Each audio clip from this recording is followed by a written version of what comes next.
daftar dia dengan strategi apa yang dia tangkap dia getarkan, kemudian nyampe nang alam bawah. Dari alam sadar digetarkan Victoria nyampe nang alam bawah sadar, kemudian memberikan asumsi masukan kepada alam tidak sadar, limbic system, temporal, neokortex, jadi transport. Kontak ajari tasawuf modern, gak klenik. Memang beda kalau kita berideologi yang tasawuf itu ada apa ya? Lantas konteksnya anak yatim yang dianu. Ada beberapa itu dalam suatu hadis, mana yang didahulukan sedekah? Ada 4 perkara. Ulama-ulamamu yang ngasih kepintaran kamu, orang tuamu, orang-orang dekatmu, tetangga-tetanggamu, atau anak yatim. Nah, kalau konteksnya saya berbicara ini ulama-ulamamu, koyok-koyok kok aku jaluk amplop. Gak enak. Kalau hal begitu nggak perlu disampaikan. Baca ayat ini. Nggak enak, koyok-koyok gede nono aku amplop. Oh, nggak enak. Makanya dari itulah, iya, makanya ya semua orang kepingin kesana itu kepingin, ya toh. Tapi nek koyok ngono kuwi yo anak yatim tuh gak kemana. Satu sisi mana yang didahulukan, mana yang lebih urgent, nah itulah konteks kehidupan tasawuf. Mana yang lebih roman rohim dulu. Nah kalau tanya sama saya, enggak, memang tidak sesuai hadis, tapi ada di dalam hadis. Mama, Gus saya mau sedekah, mana ya kira-kira? Nah, tanya saya, kalau hadisnya seperti itu. Tapi kalau saya ngikuti sekarang, Bu Buji arahnya kemana sih hatinya? Aku kok lagi mendambakan pengen ngasih anak yatim. Enggak akan. Nah itu gak boleh diarahkan, makanya konteks ikhlas itu sulit. Justru orang yang beriman itu pekewo kalau mengarah kepada dirinya sendiri. Iya aku ngomong.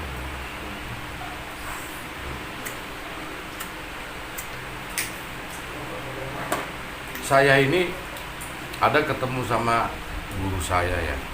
Maaf. Kebetulan sulit saya jabarkan peristiwa begini. Memang suatu keyakinan dan memang sesuatu hal yang harus butuh kesempurnaan. Enggak. Hingga saya pilih siapa yang lebih bijak, yang mengerti agama, yang mengerti konteks kehidupan dengan cara sisi kemuliaan ataupun kesempurnaan ya, lebih paham. Dan itu saya lakukan tidak cuma hanya sehari 5 menit, sejam, 2 jam, tidak. Saya butuh waktu hampir 2 minggu. Saya ajak ngomong Gus Koiro, karena kamu orang Naksabandia. Dan apa yang disampaikan beliau eyangnya itu saya ajak ngomong secara pendekatan persuasif maupun sifat. Ngomong yang mana konteksnya kalau orang beriman itu soal begitu. Tapi nggak bisa harus begitu sebetulnya. Bagaimana Gus? Ini saya berbicara tanya Gus Koiro. Hingga saya tidak mampu menyampaikan sampai detik ini aja, untuk menyampaikan ke jamaah aja saya tidak mampu. Kalau berhubungan dengan begitu, saya bingung terus dari kemarin itu sudah level 10 munajat, padahal itu ada butuh sisi pengorbanan daripada 70 munajat dari 7 latifah baru. Iya memang Gus Koiro, inilah saya butuh 2 minggu hanya nyampaikan ini karena konteks ilmu kemampuan seseorang berbeda. Sampai begitu saya tanya Gus Koiro ini sampai detik bagaimana nyarap, nah, nggak disampaikan keliru, disampaikan itu karena memang tujuan kita tidak begitu. Nah begitu, kadang-kadang saya diam aja. Nah kemampuan ya harus diberi kekuatan kita, hati kita untuk mampu menyampaikan ini tadi. Itu pun kalau Gus bagaimana, enggak mampu juga saya. Paling saya lempar, tanya Gus Koiro. Sudah ada bagian-bagiannya sendiri, enggak mampu juga. Nah ini di luar daripada ini hukum-hukumnya. Makanya kalau dari sudut pandang itu rasa roman rohim yang ada di dalamnya juga ada rasa roman rohim. Di dalam roman rohim itu ada ewu pekewu, sungkanan, itu tetap dibuka lagi ya ada lagi. Rasa ngalah, rasa semonggo kerso, dibuka lagi itu ada lagi. Tapi beda orang yang konteksnya ideologinya itu untuk kepentingan pribadi, wah kurang aja kadang. Ada sini, itu dijadikan landasan untuk meningkatkan kualitasnya itu ya. Makanya ini agak, bukan saya ini enggak, ada netralisir di dalam ajaran kita. Kalau kita mengajarkan Roman Rohim, tentunya kalau dibuka ada suatu perasaan ewu ketimu, dibuka lagi ada suatu perasaan, nah, bagaimana menyampaikan sistem ini dengan cara gitu. Jadi itu karena apa? Konteks kualitas manusia berbeda. Kadang kok begini ya itu. Di situ. Mau nggak mau memang harus disuruh nyampaikan. Tetapi kalau dalam penyampaian soal kebenaran sisi ajaran maupun jalan, saya mampu apapun kesulitannya. Tapi kalau dari sisi kedua sisi untuk bisa memasukkan ke dalam ini yang saya kurang mampu. Makanya dari awal kan saya bilang ini, kalau kau bisa berupaya punya rezeki 10.000, 20.000, mampu nabung, bila perlu nangpring, tabung untuk kepentinganmu sendiri. Karena seringkali tak saya sindir apa di surat Ali Imran ayat 92, kesempurnaan dalam hidupmu mustahil tanpa kau mengorbankan apa yang kau cintai. Kadang-kadang di situ Allah pun yang menciptakan kambing kadang-kadang minta kurban kambing. Allah yang menciptakan apapun kadang-kadang menciptakan manusia, kadang suruh mengorbankan manusia. Meskipun kalau Allah yang meminta itu kadang-kadang epo-epo. Allah itu epo-epo nih kadang-kadang wis ngerti gitu, nah Allah epo-epo lu kadang nggak berani spekulasi itu. Wis ngerti suruh korbankan sembelih anakmu Ibrahim ya ditukar kambing. Wis apa ae. Allah iku epo-epo nek. Bujuki awake dhewe mau ngetes tok. Ning saat kita mau melakukan mau ndak spekulasi ini? Bingung. Iki teman kaya Allah apa ndak, dan itu dilema itu hinggap di pemikirannya Nabi Ibrahim. Gitu. Dulu saya kan pernah bilang, kamu menabung. Ada 5.000, 10.000. Kalau kita aktif aja orang bisa naik haji karena menabung. Nah, karena kualitas seorang hamba dibutuhkan pengorbanan, kualitas seorang yang seorang yang bersyariat dibutuhkan sami'na wa ata'na, kepercayaan, keyakinan. Keyakinan tok tanpa pengorbanan belum bisa dianggap tauhid. Keyakinan tok, begitu kamu pengorbanan sampai jalan kaki, itu pengorbanan atas dirimu. Itu kalau orang bertauhid ya enggak, orang-orang yang masih belum ada pengorbanan dianggap gitu. Oh gitu. Jauh-jauh malam-malam kamu boyok sempal ngene enggak nganu. Kon percaya gak aku petang dino iki gak turun. Lo sampai awal lemes-lemes tak kok om duit. Pletek-pletek. Tiap malam iku melek, biasane ndelok ana spring bed, ndelok jamaah sing didelok lelembut karo makom. Kuburane wong turu mati, gak ketok meneh sing mati mlebu kubur. Sing didelok mesan. Loh, begitu. Maka sesuatu kebiasaan itu kadang-kadang itu landasan ikhlas. Apa sih ikhlas kalau kepengen ngerti? Ikhlas itu suatu amalan yang kau lakukan yang sudah menjadi suatu kebiasaanmu hingga kau bukan melupakan, hingga kau nggak tahu kalau ini beramal. Kayak saya, bukan saya atas ria ujub ya, ngajar setiap malam hingga tidak merasa rugi, nggak merasa sakit, nggak merasa bingung ya, nggak merasa memperhatikan saya tidur, sudah biasa. Sing melihat sendiri bingung tidurnya kapan itu. Itulah konsep ikhlas, sudah menjadi suatu kebiasaan rutin yang disebut istiqomah, mencapai titik keikhlasan. Yang disebut gak ikhlas itu kepaksa, meskipun sedikit kepaksa itu gak ikhlas, dipaksakan itu ganjarannya kurang. Tapi kalau sudah menjadi konteks istiqomah dan tidak menjadi suatu hambatan dalam hidupnya, itulah konsep keikhlasan. Nah, keikhlasan itu masuk ke dalam ruang lingkupnya orang-orang yang tulus. Orang ikhlas disebut mukhlisin, orang yang tulus disebut muttaqi. Jadi seorang mukhlisin, Islam, iman, ikhlas, mukhlis, muttaqin. Wong muslim, wong mukmin. Nah, ya toh. Mukhlisin dan muttaqin. Jadi orang Islam belum tentu iman. Kalau orang iman sudah jelas Islam, dia memenuhi ruang kriteria. Orang Islam dan iman belum tentu ikhlas. Maka orang yang ikhlas itu orang mukhlisin, yang dia sudah biasa menjalankan sesuatu itu yang dianggap orang itu tidak biasa.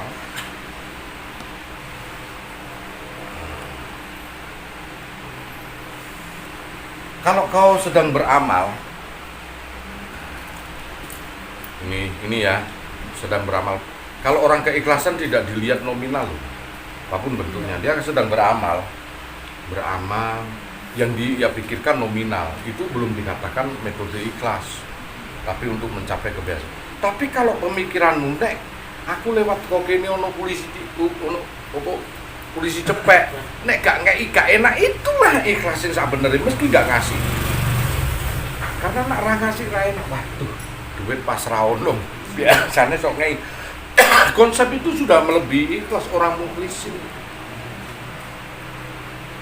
Nggak enak gitu juga. Ya, itulah. Aduh, biasanya karo ponakanku aku ki sok ngei, aku gak rono apa urung duit urung ngei. Iku wis wong ikhlas itu. Bukan sisi nominal yang dilihat. Karena unsur kebiasaan hingga mau datang itu biasanya ngasih ponakan. Ini belum ada duit. Sampai-sampai orang itu ketemu ponakannya, dia bilang, maaf ya tante dan om, belum bisa ngasih, besok aja tak double ya. Itu sudah ikhlas. Itu sudah dapat ganjaran meski nggak ngasih duit. Karena niatnya ya Gus. Iya. Jadi ikhlas itu jangan dilihat orang yang memberi. Suatu kebiasaan yang dia itu lupa bawa duit, aduh gak enak. Biasanya sok ngasih kan. Kemudian kamu buka mobilmu, sesuk tak kei double yo, aku gak nggo duit lali. Wis ikhlas itu.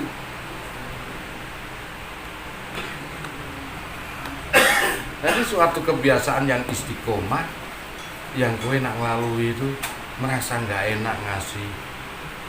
Dan kalau ikhlas level rendah, berapa nominal itu level rendah. Level agak tinggi lagi, angger cukup duit bah 10.000 balik 50.000 1.000, merasa dirinya senang, itu level menengah. Oh masih ngekei, masih kelangan, itu seneng, itu level menengah. Level tinggi beda lagi, dia korbankan apa yang dia punya, malah nak rangai rapena. Aduh, kabeh kebiasaan. Aduh, ini anak kecil berharap dari aku, maaf ya, aku pas lagi nggak bawa duit deh, besok deh tak double. Jangan khawatir, biar dia senang. Itu orang ikhlas. Biarpun nggak ngasih pun dia berpahala. Itu bocah cilik biasanya tak kayak kira tak kayak Iya. Mas, itu level ikhlas. Itu loh Pak. Jadi bisa dirasakno, jadi kelas menengah itu apa kalau ikhlas itu. Ada lagi yang kalau level nominal itu kelas rendah. Level menengah itu dia ngasih tidak lihat nominal, apa yang dia keluarkan senang dia. Ono wong seneng tak kayak iku, seneng iku ya. Iku level menengah atas. Level paling tinggi ya high class iku waduh kebiasaan. Kalau ndak ngasih dikejar-kejar nggak rasa bersalah. Itu kalau sudah ditok ikhlas, kamu ndak ngasih kepikiran deh. Rasa dikejar salah hingga anaknya itu dipanggil, padahal anak itu nggak minta. Lupa om, besok ya janji deh, jadi om kasih double deh janji. Sampai-sampai ada yang didatangi anak yatim, dia sembunyi, padahal nggak bahaya karena nggak punya duit. Jangan hadapkan aku dulu, nggak enak, aku nggak itu tuh ikhlas-kelas tinggi. Belum ngasih sudah dianggap ikhlas. Allah tahu kalau kau punya pasti ngasih. Allah bilang gitu. Aku tahu kalau kau punya pasti ngasih. Jadi dicatat keikhlasan sama Allah itu tidak hanya dengan ngasih nominal atau materi saja, tapi wujud sifatmu akan tercatat sebagai kebiasaan. Sampai-sampai ada yang nangis, ya Allah, di saat lebaran begini aku kasih dia, sekarang aku sampai melarikan diri karena nggak ada duit. Ya Allah, Allah tersenyum itu. Dijawab oleh Allah, aku tahu kalau kau diberi rezeki, kau pasti akan korbankan rezeki. Aku tahu, untuk ini aku uji kamu. Kalau nggak ada, bagaimana hatimu sampai kau sembunyikan dirimu. Padahal anak-anak ini tidak apa-apa, hanya rindu karena kamu. Itu level ikhlas. Nah, sekarang yang jadi masalah di antara ketiga makom ini, sudahkah Anda seperti itu? Kalau memang sudah seperti yang high class, itu disebut mukhlisin, orang-orang yang memegang keikhlasan. Itu sudah level sudah. Beda muttaqi, orang yang takut dengan Allah, bahkan gak ngereken awake dhewe kaya apa, itu orang muttaqi. Biarpun dia mengorbankan perasaannya dia sendiri, itu orang muttaqi di atas daripada ikhlas. Yang dipegang dia orang tulus. Meski kadang darahnya yang dikasihkan, nyawanya yang dikasihkan. Kalau berguna, silahkan. Kayak Puntadewa nak zamane wayang, gede dijaluk dikeke. Ambil, hidup untuk apa sih? Aku ganteng juga digerus waktu kok, lama-lama tua peot juga jelek. Aku kaya juga digerus waktu, lama-lama juga semua harta bukan punya aku, diwariskan. Nggak ada yang, wah itu orang muttaqin, orang yang tulus. Di dalam ketulusan itu tongkatnya tulus, yang dibungkus oleh ilmu ketakwaan, orang takwa, orang yang sudah dekat dengan Allah, yang dia mengetahui rahasia Allah.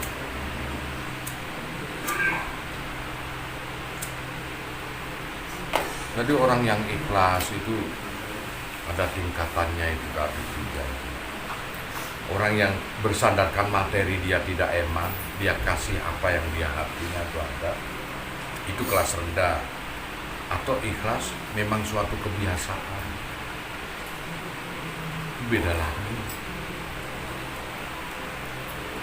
Yang mana materi itu bukan suatu sandaran, dia kasih berapapun asal comot aja. Kadang 50.000 dia kasihkan anak-anak, kadang 100.000 dia kasihkan anak itu, tanpa dia memperhitungkan itu kelas menengah atas. Nggak usah ini 150 ini, kalau orang kuli aja, ya itu kalau perhitungan ini belum ada ikhlas. Beda lagi ikhlas yang high class, sudah menjadi tumakninah, suatu kebiasaan hidup dia memberi. Hingga kalau tak memberi dia merasa dikejar dosa. Padahal itu tidak dosa. Susah mau itu hari itu mau susah mau itu ibu-ibu sampai nggak bisa tidur dia. Itu ikhlas tingkat tinggi. Suamiku ku mangane ya apa, itu ikhlas tingkat tinggi.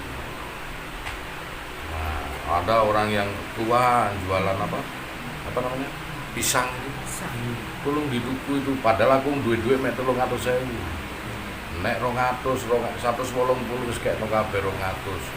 Satu, saya gunakan ikhlas yang nomor 2, kelas menengah, saya tidak berhandapkan materi.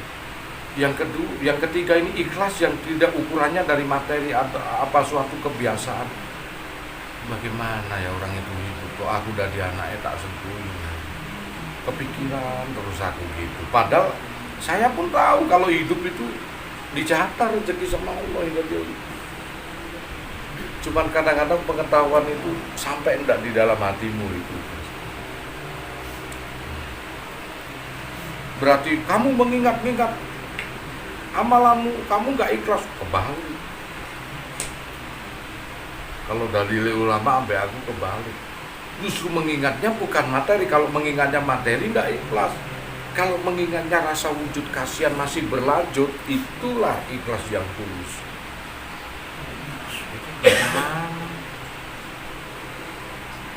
Kita kasih 200.000,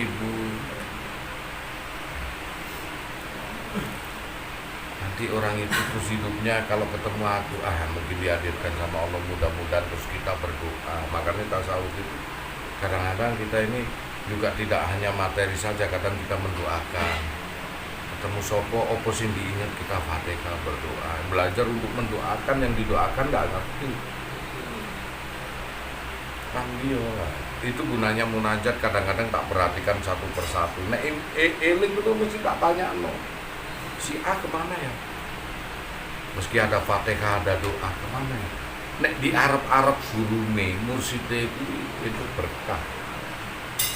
Nah itu ada bikin di itu diwajibkan untuk seorang musik ngarep-ngarep murite. Tadi ambil kesan supaya untuk mencapai titik mutakin. Nah, itu karena di Arab murside itu padha karo Gusti Allah ngarep Arab. Nah, Gusti Allah itu ngarep Arab. Jadi konteksnya itu kadang terbalik, itulah filsafat dibutuhkan. Filsafat itu pegangan hidup yang mana kita tidak bisa digelincirkan karena punya pedoman hidup sing buat pegangan. Dipengaruhi kayak apa ndak bisa kalau kita punya filsafat hidup. Nah, apakah kamu pakai filsafat apapun silahkan, tapi tetap kamu nggak akan bisa goyah. Seperti filsafatnya Syekh Hasan Ibnu Arabi.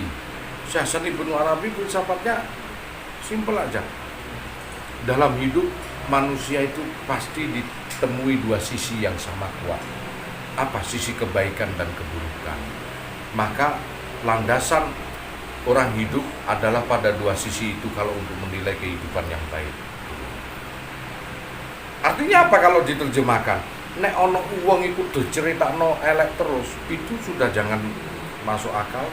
Kalau saya pakai Ibnu Arabi, karena sesungguhnya tidak ada orang jelek terus tanpa ada kebaikan. Kalau kita sementara dengar orang yang baik terus, itu juga tidak pernah ada. Karena tidak mungkin ada orang baik terus tanpa ada kekurangannya.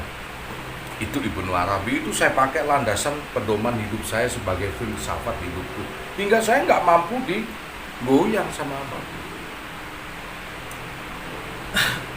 Gus, si Ari begini, dia orang buruk begini, ceritanya gitu. Wah, apanya? Nah, pasti dibalik aja kebaikannya dia seperti apa, hubungannya dengan saya seperti apa. Kalau kita megang filsafat itu, kita yang disiksa di neraka orang-orang yang tidak punya landasan hidup. Filsafat. Nah, carilah kebenaran, karena dengan kebenaran maka tentram hatimu. Itu filsafat juga. Meski kurang sempurna, itu filsafat juga. Ada juga filsafatnya Krishna ya, dalam pewayangan, orang bijaksana tidak akan merasa sedih atas orang-orang yang mati dan yang hidup. Itu filsafat juga. Ada juga filsafat Ibnu Arabi dari hadis ila inna fi jasadun muduhudan wa idza sulla jasadu wa idza wasadat jasadu wa yaqubi. Itu filsafat juga. Filsafatnya Kanjeng Nabi, di dalam tubuh manusia ada segumpal daging. Kalau daging itu baik, pastilah baik seluruh tubuh. Kalau buruk pura seluruh tubuh. Apa? Wa yaqubi, tidak lain dan tidak bukan melainkan hati kita. Itu filsafat juga dari Rasulullah.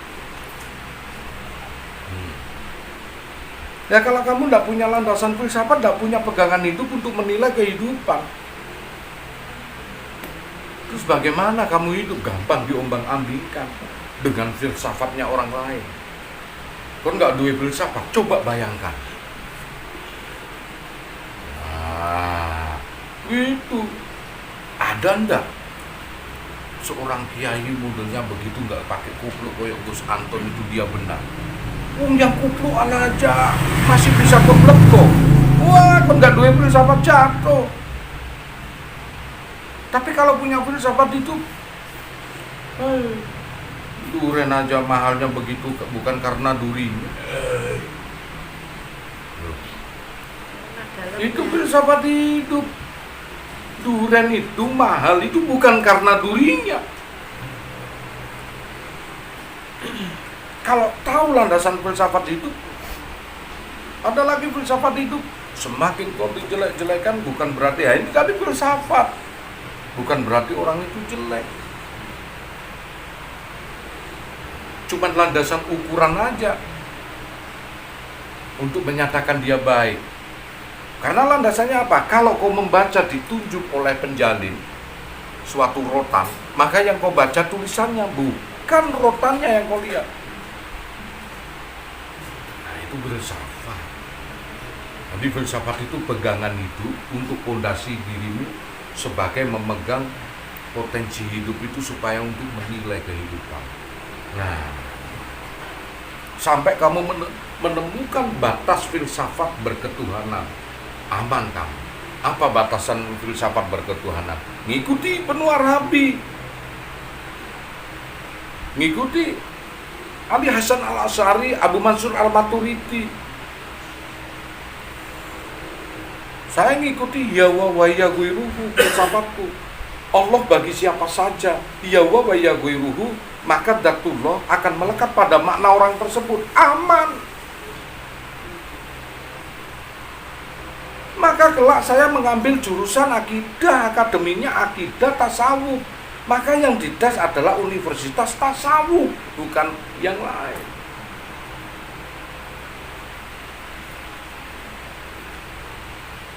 Maka kamu diwajibkan untuk belajar, untuk memahami ideologimu hingga dikencangi daripada pikiran dan hati ulul albab. Dengan cara apa? Pemikiran tauhid dengan berhati tasawuf berketuhanan. Ini dikencengi hubungan vertikal dan hubungan horizon. Nah ini baute. Aman hidupmu.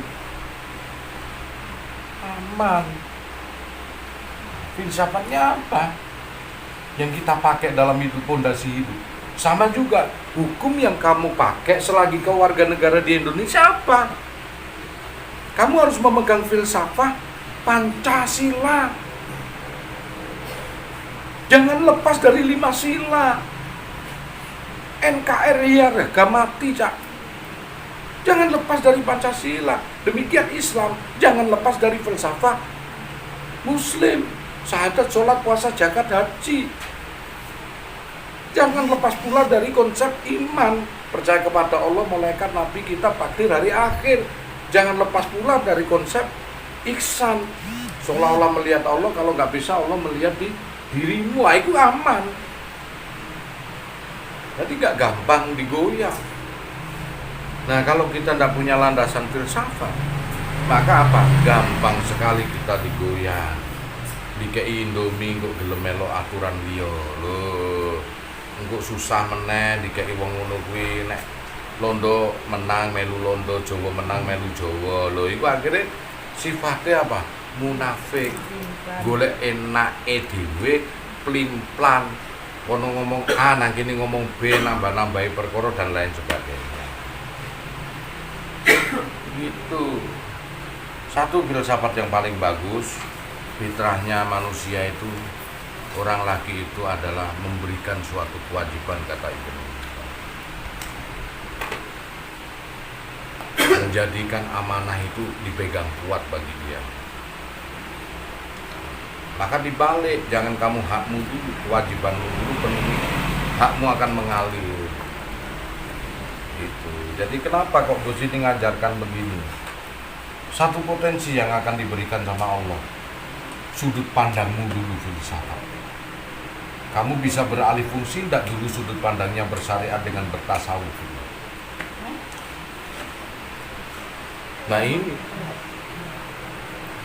coba orang kalau sudah filsafat, nek gak katoan cekak, itu bukan umat Nabi Muhammad. Sampai karena filsafat itu mengharamkan orang sing katoan ini. Karena ditahu pegangan hidupnya, nek gak katok cingkrangan, bukan umat Nabi Muhammad. Sampai mati, merubah itu sulit karena menjadikan landasan hidup filsafat. Filsafat hidup susah.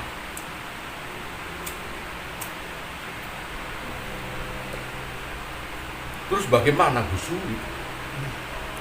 Kalau kau nggak ngendoi hatimu, harus kau bawa kemana hatimu? Mengenal Allah lah.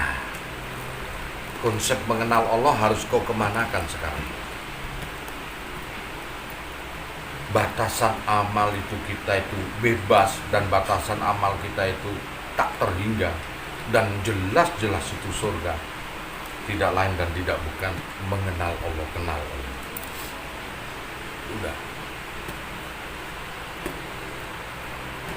Om Dwi itu teman lama sama saya, kenal Gus Anton. Sedangkan yang lain seperti dirimu ini berangsur dari belajar mengenal dulu lewat YouTube.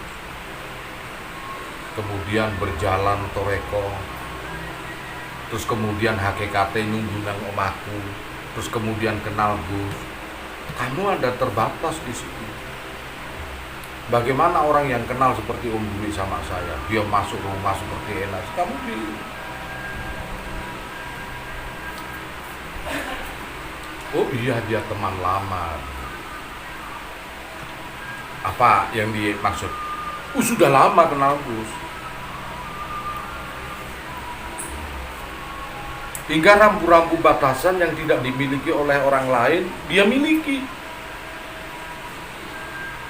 Bisa masuk kamar saya. Loh, karena apa itu tadi? Ya itu tadi, contoh mengenal, belajar mengenal, belajar kenal. Belajar mendekat kepada Allah, mendekat, belajar dekat.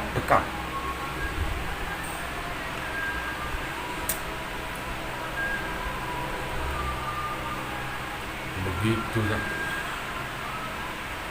Kalau sudah dekat dan jadi kepercayaan, jadi walinya, apapun bentuk kamar sudutnya nggak ada hukum.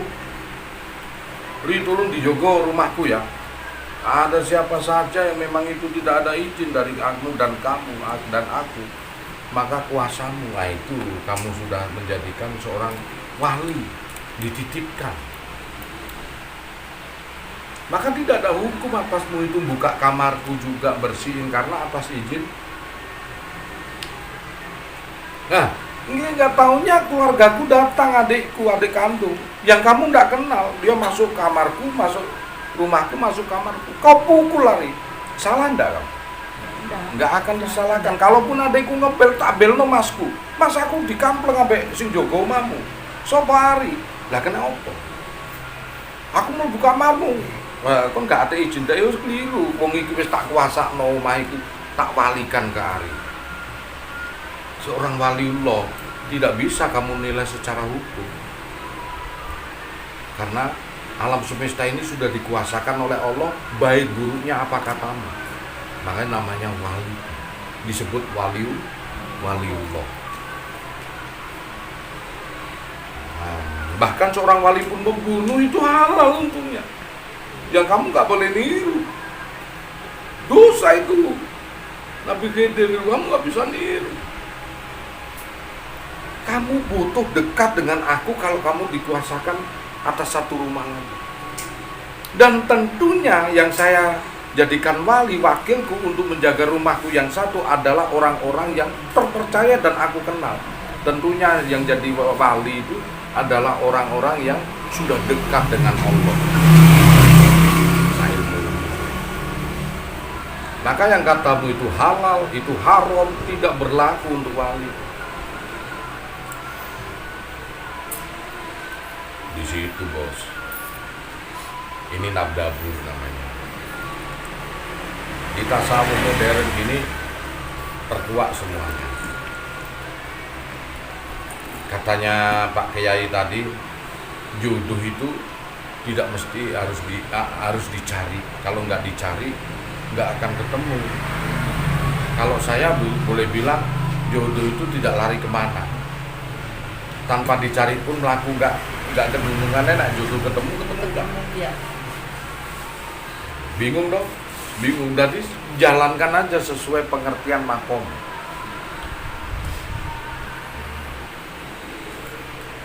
Jalankan sesuai makom. Terus nafsiri masalah cadar di dalam Al-Quran itu ada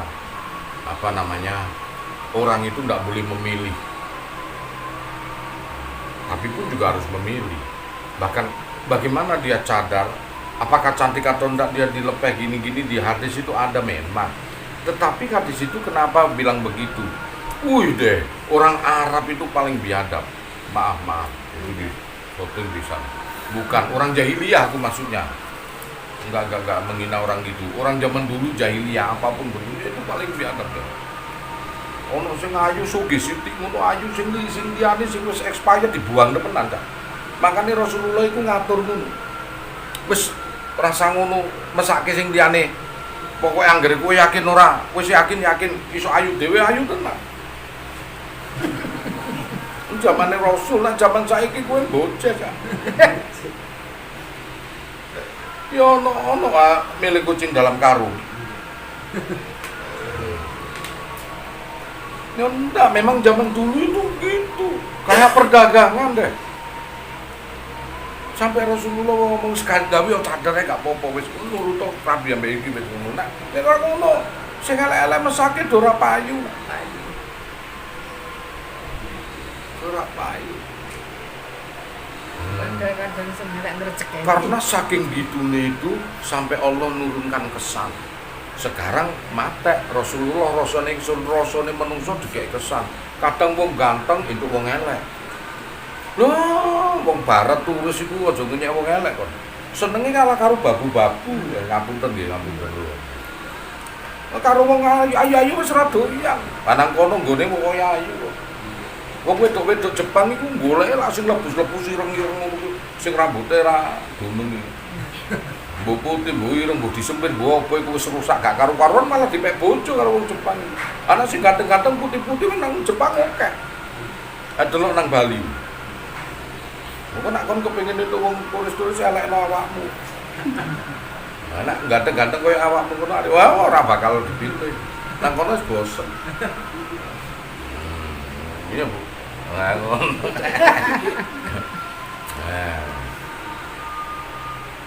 Kakek ngono ya akhirnya karo Gusti Allah iku dikai kesan atine. Ben opo masuk elek aku, dia selalu tidak pernah nyakiti aku. Dia selalu begini akhirnya dirapi tenanan. Masih rada putih. Batu setitik ngono wis ora.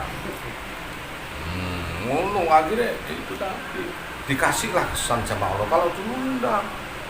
Ego deh. Ayu megelno. Hah? Ayu megelno. Wayu kae megelno. Ini nggak rapor.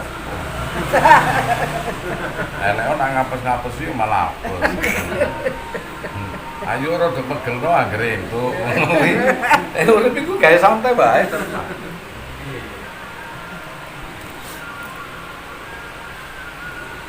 Nah, wis nek sing undur diri monggo. Rada penak karena wis para esuk. Mudah-mudahan Mas Ozi tuan rumah ini berkah. Amin. Nah, kita di sini energi keberkahan itu selalu meruang lingkupi siapa yang mengundang kita. Tasawuf modern ini digelar hanya untuk mudaroso medaroso.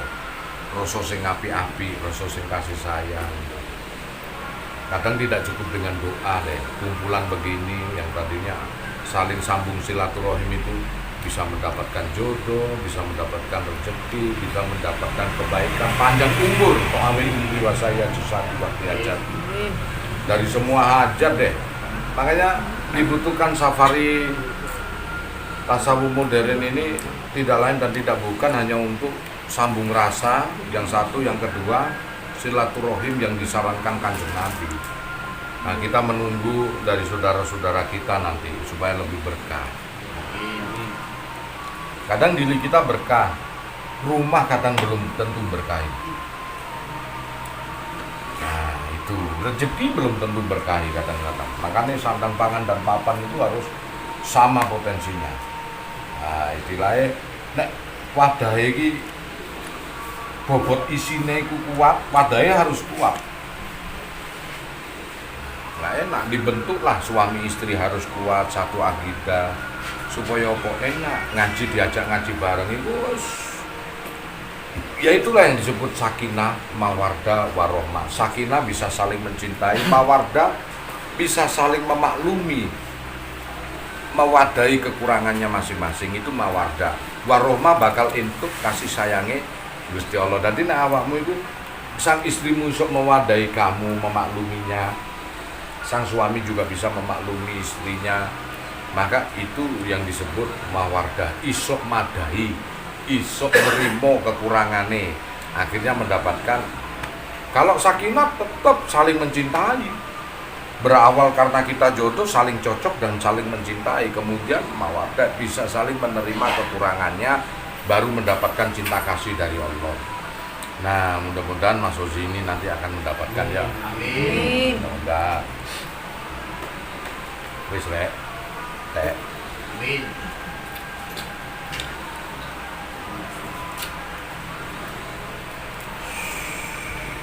eh.